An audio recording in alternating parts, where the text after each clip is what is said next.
কিন্তু এখন যখন দেখা যাচ্ছে সবকিছুকে এভয়েড করে এককেন্দ্রিক একটা রাজনৈতিক ফায়দা হাসিলের জন্য চেষ্টা করা হচ্ছে। তো স্বাভাবিকভাবেই যারা এই প্রবণতাগুলো দেখাচ্ছে, তখন যারা দেখেছে আমরা সহযোগিতা করেছি, আমাদের কিছু কন্ট্রিবিউশন ছিল, একেবারেই এভয়েড করা হচ্ছে। তো সেই জায়গা থেকে হয়তো তারা উষ্মা প্রকাশ করে এই জিনিসগুলো লিখছে। এখন আমরা আমাদের জায়গা থেকে সর্বোচ্চ তাদেরকে বলছি, আমাদের জাতীয় ঐক্যের ক্ষেত্রে এই বিষয়গুলো আমাদের জন্য নেগেটিভ। এই গণঅভ্যুত্থানের সামনে বৈষম্য বিরোধী ছাত্র আন্দোলন নামে একটি অরাজনৈতিক সংগঠন ছিল। সম্ভবত সেটি নিয়ে রাকিব থেকে শুরু করে আপনি কিংবা রাশেদ কারোরই প্রশ্ন নাই।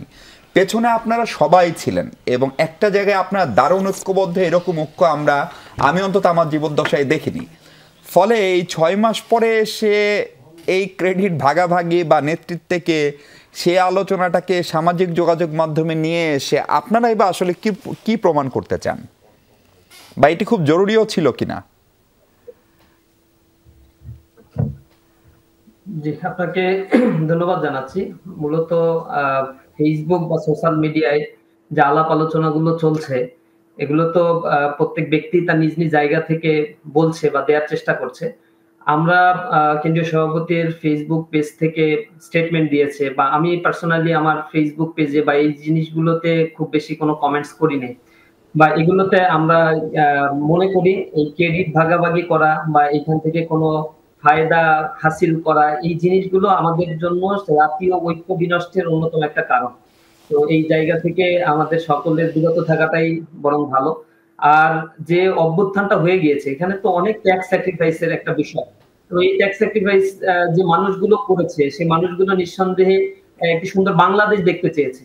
কিন্তু এখন যেকোনো ধরনের অভ্যুত্থান বা এই ঘটনা ঘটার পরে আমরা দেখতে পাই যে এখান থেকে ফায়দা হাসিলের জন্য সর্বোচ্চ চেষ্টা করার জন্য সকলেই মানে উদ্গ্রীব থাকে। তো আমার মনে হয় যে এই কাদা ছড়াছড়ি এই বিষয়গুলো বন্ধ করা উচিত এবং আমাদের দায়িত্বশীল পর্যায়ে এই বিষয়গুলো নিয়ে কোনো ধরনের কথাবার্তা বা এই বিষয়গুলো নিয়ে চর্চা করার ব্যাপারে আমরা স্ট্রিক্টলি নিষেধ করেছি। সাদ্দাম, যে বক্তব্য আপনি এখন যমুনা টেলিভিশনে দিচ্ছেন, আপনার যে সংগঠন, সেই সংগঠনের একাধিক মানুষ বা দায়িত্বশীল না বললেও কর্মী সমর্থক, তারা কোথায় কোথায় আশ্রয় নিয়েছিল, কার মোবাইলে ভিডিও হয়েছে, কোন ছাত্রাবাসে থাকতে দেওয়া হয়েছে, পানি কিনে দেওয়ার জন্য যে দোকানটির সঙ্গে কন্ট্যাক্ট সেটি ছাত্র শিবির করেছে, এই সব ঘটনাগুলো উন্মোচন করে আপনারা সামাজিক যোগাযোগ মাধ্যমে লিখেছেন। এখন আপনারা বলছেন যে এটি কাজটি অনাকাঙ্ক্ষিত, এটি করা ঠিক হয়নি এবং আপনারা নির্দেশনা দিয়েছেন, কিন্তু সেই পোস্টগুলো একটু আগেও, আমি এই প্রোগ্রাম শুরু করার আগেও দেখেছি, সেগুলো দিব্যি ফেসবুকে রয়েছে। ফলে আপনার কথাটা খানিকটা সাংঘর্ষিক কিনা ভাই? এখানে মূল বিষয় হচ্ছে যে কথাগুলো নিয়ে আলাপ আলোচনা ফেসবুকে বা সোশ্যাল মিডিয়াতে চলছে, এই আলাপ আলোচনাগুলো নিয়ে একপাক্ষিক একটা ক্রেডিট নেয়ার যে প্রবণতাগুলো তৈরি হয়েছে। ময়দানে কিন্তু সকল রাজনৈতিক শক্তিগুলো, ছাত্র সংগঠনগুলো এখানে সরব ছিল। কিন্তু সকলেই যে যার জায়গা থেকে সহযোগিতা করার চেষ্টা করেছে।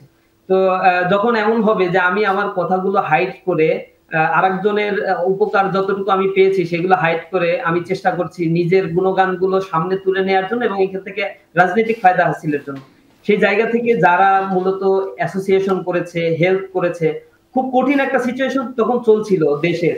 যে এমন না যে অর্গানাইজ ওয়েতে এই হেল্প গুলো করা হচ্ছিল। ইসলামী ছাত্র শিবিরের পক্ষ থেকে প্রত্যেকটি শাখায়, প্রত্যেকটি জেলাগুলোতে আমরা বলে দিয়েছি এই আন্দোলনের সাথে থাকতে, যারা ক্ষতিগ্রস্ত হচ্ছে তাদেরকে আহতদের চিকিৎসা প্রদান করার জন্য, তারপর আইন বিভাগে আইনগতভাবে সহযোগিতা করার জন্য যে যে জায়গা থেকে পারছে সেই সহযোগিতাগুলো করেছে।